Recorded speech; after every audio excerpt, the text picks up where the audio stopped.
జనసేన అధినేత పవన్ కళ్యాణ్ త్రిశూల వ్యూహాన్ని సిద్ధం చేశారా? ఏపీలో పార్టీ భవిష్యత్ దిశగా మాస్టర్ ప్లాన్ ప్రకారం ముందుకెళ్లాలని డిసైడ్ అయ్యారా? జనసేన పార్టీ తీసుకున్న త్రిశూల వ్యూహం ఇప్పుడు రాష్ట్ర రాజకీయాల్లో కొత్త చర్చకు దారి తీస్తుందా? మూడు దిశల్లో పార్టీని మరింత బలోపేతం చేయడమే లక్ష్యంగా పవన్ అడుగులు వేస్తున్నారా? ఇంతకీ వ్యూహంలో కీలకమేంటి? దీని అమల్లో సవాళ్లు ఎదుర్కోవడం ఖాయమా? Let's watch the story.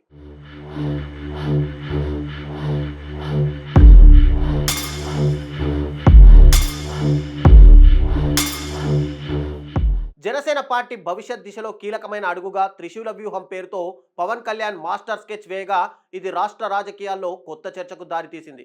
కూటమిని బలపరుస్తూనే జనసేన పార్టీ బలోపేతానికి ప్రణాళికబద్ధంగా అడుగులు వేయాలని, దీనికోసం త్రిశూల వ్యూహాన్ని అమలు చేయాలన్నది పవన్ ఆలోచనగా తెలుస్తోంది.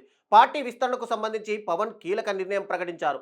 ఆపరేషన్ 100కు సిద్ధమయ్యారు. అంటే ప్రతి జనసేన ఎమ్మెల్యేకు కనీసం 5 నియోజకవర్గాల బాధ్యతను అప్పగించేందుకు రెడీ అయ్యారు. ప్రతి ఎమ్మెల్యే, ఎంపీ, ఎమ్మెల్సీ 5 నియోజకవర్గాల చొప్పున బాధ్యతలు తీసుకొని పార్టీ శ్రేణులతో మమేకం కావాలని, జన సైనికులు, వీర మహిళలకు భరోసా కల్పించాలని, వారితో పాటు నియోజకవర్గంలో విస్తృతంగా పర్యటించాలని పవన్ సూచించారు. 3 దిశల్లో పార్టీని బలోపేతం చేసే లక్ష్యంతో రూపొందించిన ఈ వ్యూహం పార్టీ భవిష్యత్తుకు దిశను, కూటమి సమీకరణాలను ప్రభావితం చేసే ప్రయత్నంగా కనిపిస్తోంది. త్రిశూల వ్యూహం 3 ప్రధాన అంశాలపై సాగుతోంది. ప్రభుత్వంలో పాత్ర, పార్టీ బలపరచడం, ప్రజా సంబంధాలు. మొదటగా ప్రభుత్వ వ్యవహారాల్లో చురుకుగా ఉన్న పవన్ కళ్యాణ్ ప్రస్తుతం ఉప ముఖ్యమంత్రిగా కీలక నిర్ణయాల్లో పాల్గొంటున్నారు. ప్రజా సమస్యలను ప్రభుత్వ స్థాయిలో పరిష్కరించడమే కాకుండా జనసేన హామీల అమలుపై కూడా దృష్టి సారిస్తున్నారు. 2, పార్టీని బలపరచడం. ఎన్నికల తర్వాత కూడా క్యాడర్ మోటివేషన్లో నిలబెట్టడం, బూత్ స్థాయి దాకా పార్టీలో చైతన్యం కొనసాగించడం మీద ఫోకస్ చేస్తున్నారు. సమన్వయకర్తలను నేరుగా సూచనలు ఇచ్చి పార్టీని వ్యవస్థీకృత దిశగా నడిపించే ప్రయత్నం చేస్తున్నారు. 3వది ప్రజా సంబంధం. అధికారంలో ఉన్నప్పటికీ జనాల మనసుకు దగ్గరగా ఉండే విధంగా పవన్ కళ్యాణ్ వ్యవహరిస్తున్నారు. రాష్ట్రంలో పర్యటనలు, ప్రజా సమావేశాలు, సమస్యలపై వెంటనే స్పందించడం ఇవన్నీ ఈ వ్యూహంలో భాగమేనని విశ్లేషకులు సూచిస్తున్నారు. గత ఎన్నికల్లో మిలీనియల్స్ మద్దతుగా నిలిచారని, వచ్చే ఎన్నికల్లో జెన్జీని ఆకట్టుకునేలా పనిచేయాలని పవన్ సూచించారు. నిజానికి యువతలో పవన్ క్రేజ్ గురించి ప్రత్యేకంగా చెప్పాల్సిన అవసరం లేదు. జనసేన ఈ గెలుపు వెనుక యూత్ పాత్ర చాలా కీలకం.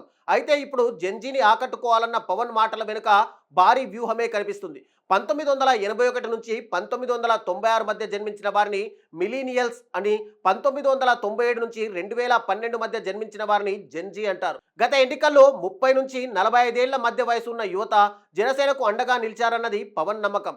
అదే నిజం కూడా. యువత మద్దతు పొందితే భవిష్యత్తులోనూ బలంగా ఉండొచ్చే అనే ఆలోచన పవన్ మాటల్లో కనిపిస్తుంది. దీనికోసం జెన్జీని ఆకట్టుకునే వ్యూహం కూడా సిద్ధం చేస్తున్నారు.